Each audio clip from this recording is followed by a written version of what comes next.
na verdade, hoje em dia mudou um pouco, hein, eu acho. Porque a internet meio que mexeu nesse jogo a aí. internet elegeu o Trump, elegeu o Bolsonaro Trump também. conhece os Estados Unidos? O Trump conhece os Estados Unidos de cabo? Conhece porra nenhuma. Na verdade é que ele tinha uma máquina na internet, Sim, tinha mas um ele é nome rico. muito grande. Exato. Mas pelo teu argumento, ele sendo rico, ele conhecia alguma coisa. Eu tô dizendo exatamente o contrário. Eu tô Não, dizendo o meu argumento da riqueza Ele é não é bilionário. questão de conhecer ou não, é questão que, pô... E eu acho que talvez até seja um argumento falho nesse sentido, porque é que uma pessoa pobre, que é miserável mesmo, que não teve a oportunidade de estudar, ou que não teve a oportunidade de conhecer não só o Brasil, mas o mundo, Mas essa você vai pôr ela numa posição de poder foda, não é querendo denegrir o caráter da pessoa por ela ser pobre. É só denegrir a competência dela por ela. Porque a gente precisa de pessoas que conhecem realmente. Pô, se for pôr o cara pra gerar uma multinacional, que o Brasil é uma multinacional, uma empresa gigantesca, se for para pensar dessa forma. Não vai pôr um cara despreparado nessa parada. Se bem que a gente pôs. Mas ele não vai pôr, né? A gente põe mais de uma vez. Mas a gente não vai pôr, né? A gente capricha, né? Cara, é o que eu te disse. A democracia, sobretudo quando um país está em crise e quando a crise foi potencializada, porque não se engane, a crise que nós estamos vivendo foi potencializada pelas próprias forças políticas. Interessava. A crise que foi gerada foi uma crise que existiu, mas foi uma crise potencializada. Ela não precisava ser do tamanho que... É que eles queriam tirar o PT, de toda forma. Queria tirar o PT, achavam que ia ser, pô, se não tirar esses caras na marra, vai virar Venezuela. Ninguém vai tirar o Lula do poder. Se deixar ele concorrer em 2018, ele ganha a eleição e provavelmente ganharia mesmo a eleição. Sei. Tenho minhas dúvidas. Mas ele seria mais, desculpa falar, mas seria um candidato mais forte que você, não é? Mas é evidente que seria. Tanto é que eu era advogado dele para ele ser. Hoje em dia você ainda é? Pra ele ser... Porque agora ele foi inocentado, não? Ele foi, pelo menos... O PT tá totalmente unido em torno da figura dele. Mas assim... Tu fica feliz e fala, graças a Deus, não vai ter que ser eu que vou ser o candidato dessa vez. Eu gostaria muito de ser presidente da República. Eu não vou mentir. Não, porque vê bem, você foi prefeito, foi ministro, foi... Sabe, você fala, pô, eu tenho... Know-how. Eu saberia o que fazer, entendeu? Então, eu tenho um projeto na cabeça, eu tenho um país na cabeça, né? E é óbvio, você perguntar para um político se ele quer ser presidente da República, vai dizer que sim, pô. Então ele vai estar mentindo. Claro. Vai perguntar para um cardeal se ele não quer ser papa. Você perguntar para futebol se quer ser o maior artilheiro da Copa? Claro que quer. Quer dizer, é natural. Como você tem um podcast aqui que bombou, você quer subir mais ainda. Sim. Então é natural querer as coisas. Claro. Agora, você tem que saber ter um momento. Né? Eu não era nem para ser vice na chapa do Lula. Quem que era para ser? Eu pessoalmente batalhei muito pro Jacques Wagner, governador da Bahia, ser o vice do Lula, que era o que o PT queria, e ele não aceitou. E quando o Ciro se reuniu comigo e chegou a mencionar que o sonho dele era me ter de vice na chapa, eu falei, para você ser presidente, você vai ter que ser vice do Lula, porque só se ele for impedido que você vai poder representar esse campo. E ele não topou.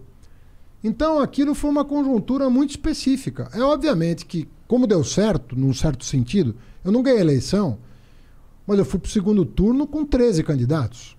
Só foi 2 pro segundo turno, eu e o Bolsonaro. É que o PT é muito forte no Brasil, né? O PT é forte, mas não é... Sim, modéstia à parte, não é só o PT, porque se você botar um candidato... O PT teve 1 milhão de candidatos a prefeito, a governador e tal. Eu acho que deu um pouco certo, deu uma liga boa, né? Tanto é que foi uma campanha bonita, sobretudo no segundo turno.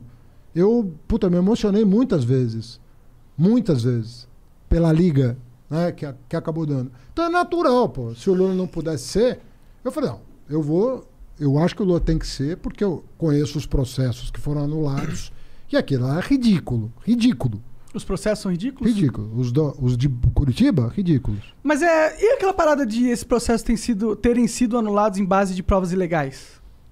Não foram. Porque o hack não é uma prova ilegal? É. Então, não foram anulados baseados nessas provas? Não. Não? Não. Mas você poderia usar essas provas ilegais. Você não pode usar uma prova ilegal para condenar alguém. A lei te impede. Uma prova ilícita... Mas isso no mundo inteiro? Ou é só no Brasil? Tô falando do Brasil. Entendi. Tanto é que a Operação Lava Jato queria que provas ilegais pudessem ser usadas. Queria? Queria.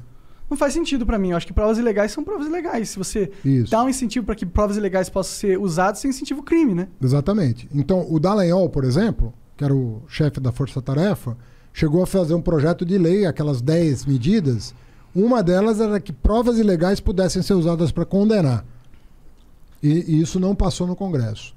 Porque o Congresso entende que provas ilegais até podem ser usadas judicialmente, mas em benefício do réu. Ou seja, se você obteve uma prova ilegal, mas está comprovado que aquilo tem veracidade e aquilo inocenta alguém, não faz sentido condenar. Se inocenta. Mas isso é uma interpretação do... Esse lance de poder usar pra defender é uma interpretação Do da juiz. lei. Made in Brasil, né? juiz. Porque no mundo Não. inteiro não é Não. assim que se entende. Ou Não, é? uma prova pode ser usada para absolver, mesmo que... Uma prova ilegal pode ser usada Pode. lá nos Estados Unidos. Se tiver uma prova ilegal, os caras podem usar pra absolver? Eu não vou dizer de um país específico que eu não sei, mas eu sei que em vários lugares pode. Entendi. Para absolver pode. Entendi. E em vários lugares para condenar também. Em alguns países para condenar também. É. Sim. Mas sabe o que me parece? E desculpa, eu sei que você é do PT, o caralho, mas me parece que o STF meio que fez um jogo todo pra conseguir realmente inocentar o Lula pra ele poder virar uma carta nesse novo jogo político. Vamos fazer uma conta então. Tá. Aceito a provocação. Quem deu o voto decisivo pro Lula recuperar os direitos dele? Foi o cara que o Bolsonaro colocou, não foi? Não. Quem? O cara que o Bolsonaro colocou votou contra o Lula. Ah, é? É. Pô, que bom, né? Se eu sou Faria o muito Bolsonaro, sentido, eu tô pensando que bom. Ué, eu não sei se ele votou por causa do Bolsonaro ou porque ele estava convencido. Se for por causa do Bolsonaro, ele errou. Se for porque ele estava convencido, ele Tudo acertou. bem, é. Quem deu o voto decisivo foi a pessoa que votou sistematicamente contra os interesses do PT ao longo dos últimos 10 anos. Foi a Carmen Lúcia. E a pergunta que eu te faço é, por que uma pessoa que votou sistematicamente, e eu não estou dizendo que ela estava errada, eu estou dizendo que como ela votou. Um fato. A consciência dela é problema dela. Ela deve ter votado de acordo com a consciência dela. Uhum. Até prova em contrário, ela votou de acordo com a consciência dela. Por que essa pessoa que votou com a consciência dela contra o PT o tempo todo deu o voto decisivo para o Lula recuperar os direitos políticos? Porque era escancarada a maneira como o Moro se comportou em relação ao Lula. Você não pode grampear o advogado do réu. Você não pode induzir uma testemunha. Você não pode pedir para trocar o procurador porque o procurador não está tendo um bom Deixa assim, um bom melhor. desempenho. Você não pode fazer isso. Você não pode divulgar uma delação premiada que nem o Ministério Público aceitou, faltando 6 dias para eleição. Não, eu tenho... Você não pode fazer isso como juiz. Porque se for o teu time de futebol que estiver em campo, você não vai aceitar um juiz se comportar assim. Por que com o Lula você vai aceitar? Não, com certeza. Faz todo Esse é o sentido. lance.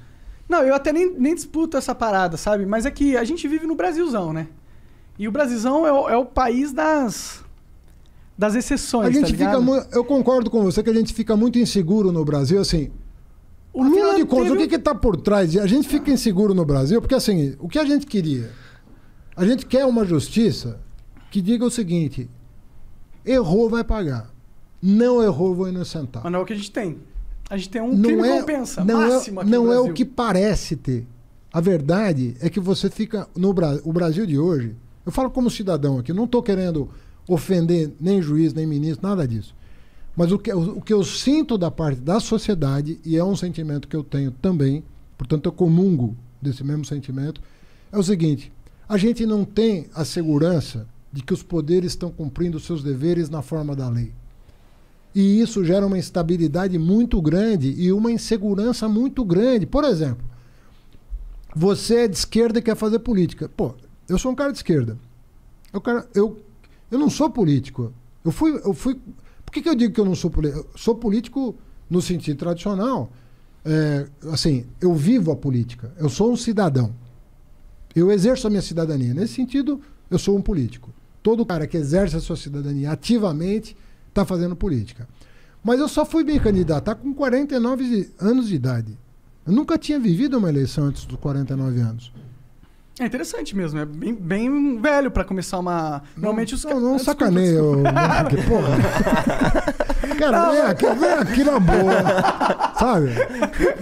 Puta que... Tô sendo educado aqui. Vocês estão testando.